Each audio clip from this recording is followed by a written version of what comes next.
জিলহজ মাসের এমন একটি আমল আছে যা করলে শয়তান আফসোস করতে থাকে ও চিৎকার করে ওঠে। সে বলে, আমি এই ব্যক্তির উপরে সারা বছরের কষ্ট এক নিমিষে হারালাম।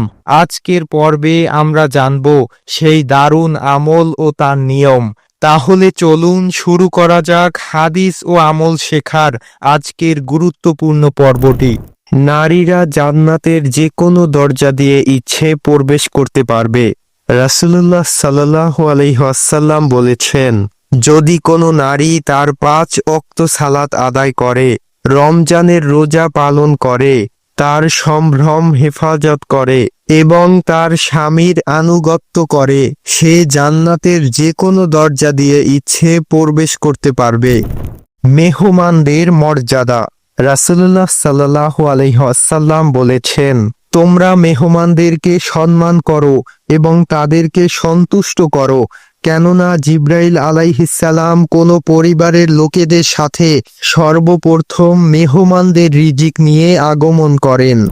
বিড়ালের উচ্ছিষ্ট পাক।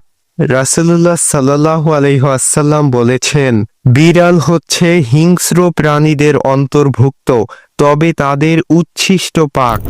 আলহামদুলিল্লাহ, আজকের বিশেষ আমলটি হচ্ছে আল্লাহুম্মা মা আলিমতু হাজিহিস সানাতা মিম্মা নাহাইতানি আনহু ওয়ালাম তারদাহু ওয়া নাসিতুহু ওয়ালাম তানসাহু ওয়া হালামতা আলাইয়া বাদা কুদরাতিকা আলা উকুবাতি ওয়া দাওয়াতানি ইলা তাওবাতি মিনহু বাদা যারাআতি আলা মাসিয়াতিকা আল্লাহুম্মা ফাইন্নি আস্তাগফিরুকা মিনহু ফাগফিরলি ওয়ামা আলিমতু ফিহি মিন আমালিন তারদাহু ওয়া আদতানি আলাইহি সাওয়াবা ফাআসআলুকা আল্লাহুম্মা ইয়া কারীমু ইয়া জাল জালালি ওয়াল ইকরাম আন তাকবালাহু মিন্নি ওয়ালা তাকতাআ রাজাই মিনকা ইয়া কারীমু।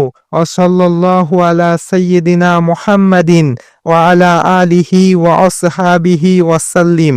আলহামদুলিল্লাহ, এই আমলটি জিলহজ মাসের সর্বশেষ দিনে পাঠ করতে হবে। তাহলে শয়তান আমাদের উপরে সারা বছরে যে অনিষ্টের প্রচেষ্টা চালিয়েছে তা বিনষ্ট হয়ে যাবে ইনশাআল্লাহ।